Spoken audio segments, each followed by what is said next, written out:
Hey boys and girls, it's time for our story for today. Chloe recommended that suggested that we read something about animals. So I thought I would read If I Ran the Zoo by Dr. Seuss. So it's about regular animals and all kinds of crazy Dr. Seuss animals. So I'm going to flip the camera around so you can see the pictures. And we will read today If I Ran the Zoo by Dr. Seuss. If I Ran the Zoo by Dr. Seuss. It's a pretty good zoo, said young Gerald McGrew, and the fellow who runs it seems proud of it too. But if I ran the zoo, said young Gerald McGrew, I'd make a few changes. That's just what I'd do. The lions and tigers and that kind of stuff they have up in here are just not quite good enough. You see things like these in just any old zoo. They're awfully old-fashioned. I want something new.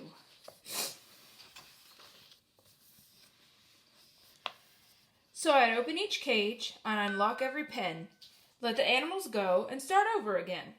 And somehow or other I think I could find some beasts of a much more unusual kind.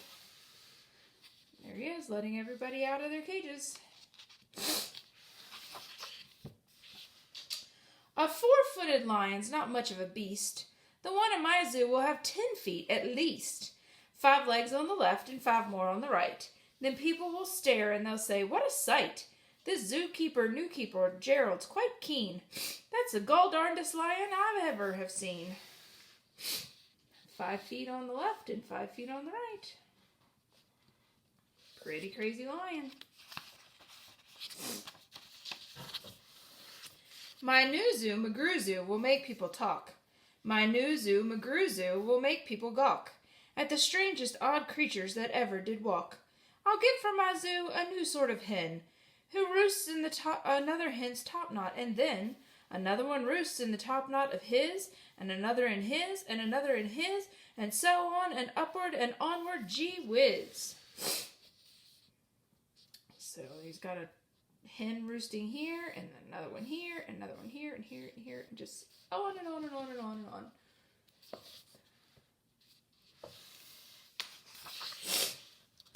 But that's just the start. I'll do better than that. They'll see me the next day in my zookeeper's hat, coming into my zoo with an elephant cat. There's the elephant cat. They'll be so surprised they'll all swallow their gum. They'll ask when they see my strange animals come, where do you suppose he gets things like that from?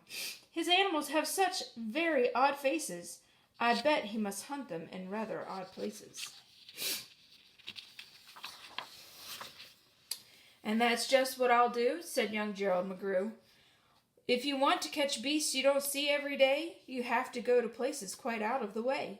You have to go to places no others can get to. You have to get cold and you have to get wet too. Up past the North Pole where the frozen winds squeal, I'll go and I'll hunt in my squeagle-mobile and bring back a family of what-do-you-know. And that's how my new zoo, McGrew Zoo, will grow. There's the family of what-do-you-know. They look like walruses to me, don't they to you?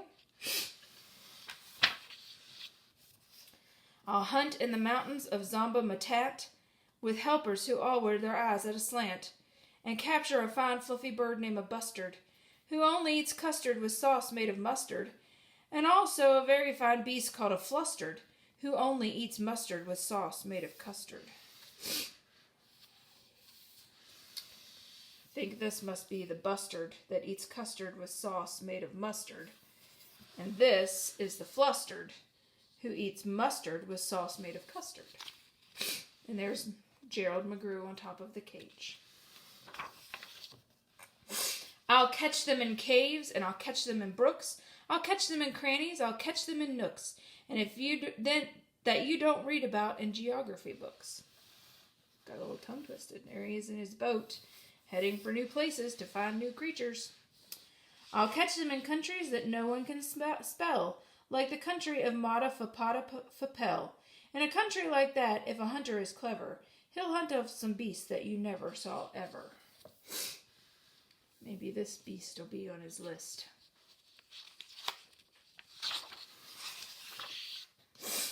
I'll load up 5 boats with a family of jotes. whose feet are like cows, but wear squirrel-skin coats, and sit down like dogs, but have voices like goats, excepting they can't sing very high notes. So that thing in the picture back here is a jote. They have feet like cows, and they wear squirrel-skin coats, and they sit like dogs, but they have voices like goats.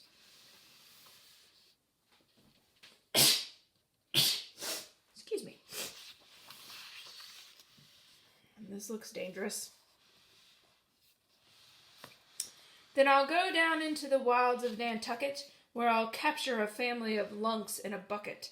Then people will say, "Oh, no, now I like that boy heaps. His new zoo, McGrew Zoo, is growing by leaps. He captures them wild, and he captures them meek. He captures them slim, and he captures them sleek. What do you suppose he will capture next week?" And so that rope is attached to these cars. He's trying to pull up these family of lunks. I'll capture one tiny. I'll capture one cute. I'll capture a deer that no hunter would shoot.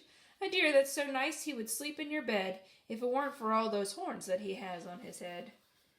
Yeah, I don't think I'd want to sleep with a creature like that. That looks painful.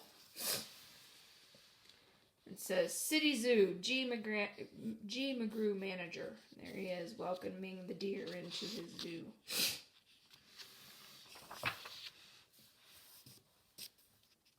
And speaking of horns that are just a bit queer, I'll bring back a very odd family of deer. A father, a mother, 2 sisters, a brother, whose horns are connected from one to the other, whose horns are so mixed they can't tell them apart, can't tell where they end and can't tell where they start. Each deer is mighty puzzled, he's never found yet if his horns are hers or the other, or never yet found if his horns are hers or the other way round. So here's this family of deer, and their horns, if you follow them around, are all connected to each other.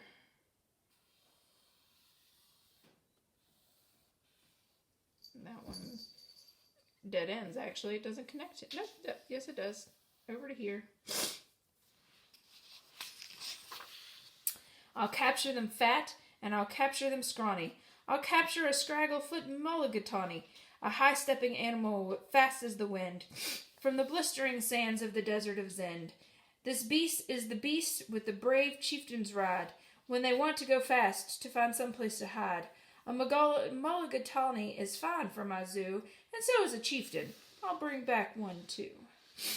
So there's the mulligatawny with the chieftain on its back.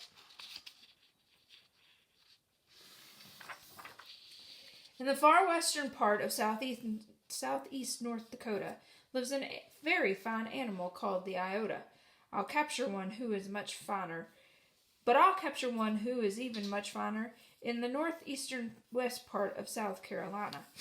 When people see him, they will say, "Now by thunder, this new zoo, McGrew Zoo, is really a wonder." So here's the iota.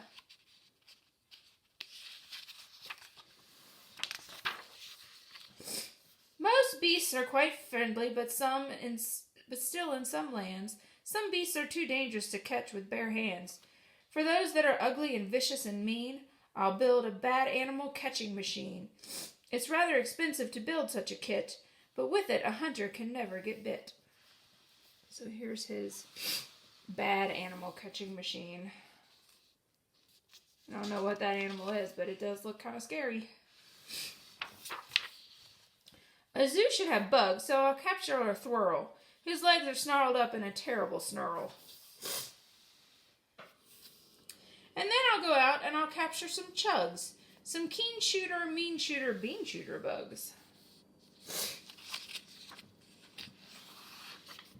I'll go to the African island of Yurka, and I'll bring back a tizzle-topped, tufted mazurka, a kind of canary with quite a tall throat. His neck is so long if he swallows an oat for breakfast the first day of April, they say, it has to go down such a very long way that it gets to his stomach the 15th of May. He does have a very long neck.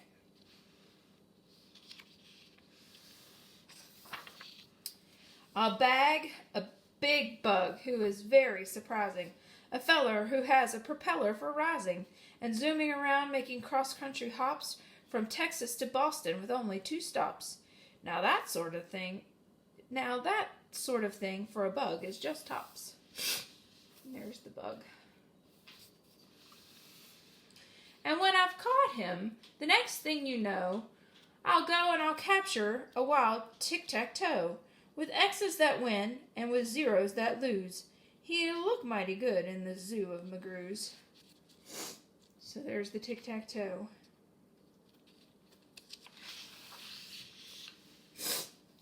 I'll bring back a gusset, a gherkin, a gasket, and also a gooch from the wilds of Nantasket.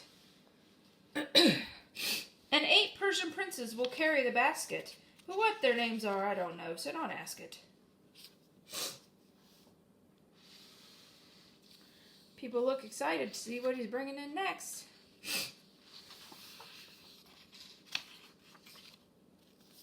In the cave of Khartoum lives a beast called the Natch, that no other hunter's been able to catch. He's hidden for years in his cave with a pout, and no one's been able to make him come out. But I'll coax him out with a wonderful meal that's cooked by my cooks in my cooker-mobile. They'll fix up a dish that is just to his taste. 3 chicken croquettes made of library paste, then sprinkled with peanut shucks, pickled and spiced, and baked at 600 degrees and then iced. It's mighty hard cooking to cook up such feasts, but that's how the new zoo, McGrew Zoo, gets beasts. That sounds disgusting. Chickens made of library paste, covered in peanut shells and pickled and spiced? Look. I'll go far away to the faraway mountains of Topsk, near the river of Nopsk, and I'll bring back an Opsk, a sort of a thingamabobsk, who only eats rhubarb and corn on the Kopsk. Then people will flock to my new zoo in Mopsk. McGrew, they will say, does a wonderful jobsk. He hunts with such vim and he hunts with such vigor. His new zoo, McGrew Zoo, gets bigger and bigger. There's the Opsk. I have one of these in the classroom that I drew on one of the cabinets. Next time we're in the room, you'll have to take a look. And speaking of birds, there's the Russian Palusky, whose headski is redski and belly is blueski, and I'll get one of them for my Zewski McGrewski. There's the Palusky, its red head and blue body.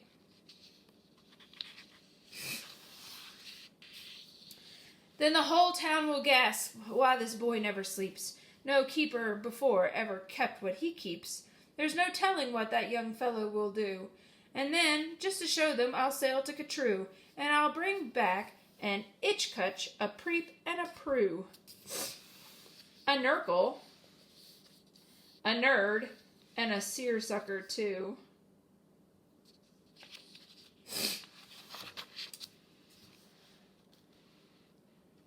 I'll hunt in the jungles of Hippanohungus, and bring back a flock of wild Bippinobungus.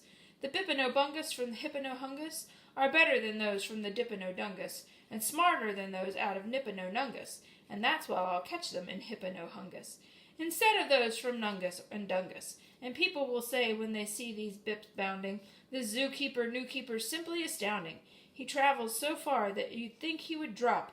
When do you suppose this young fellow will stop? Stop? Well, I should, but I won't until I've captured a Fizza-Mawizza-Madill, the world's biggest bird from the island of Guac, who only eats pine nut trees and spits out the bark. And boy, when I get him back home to my park, the whole world will say young McGrew made his mark. He's built a zoo better than Noah's whole ark. These wonderful, marvelous beasts that he chooses have made him the greatest of all the McGrewses.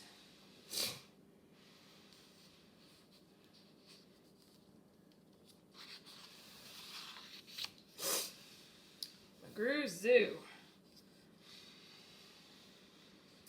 Wow, they'll all cheer. What this zoo must be worth. It's the goldest zoo on the face of the earth.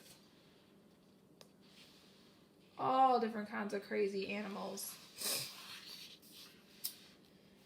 Yes, that's what I do, said young Gerald McGrew. I'd make a few changes if I ran the zoo. Okay, I hope you enjoyed the story today. Maybe make your own animal today. What kind of animal would you put in your zoo? If you could imagine any kind of animal, because clearly a lot of those animals are made up animals, they're not real. But you can make one up on your own and put it in your zoo. And share a picture with your animal on our Google Classroom. Guys, have a great weekend, and we'll see you next week. Bye.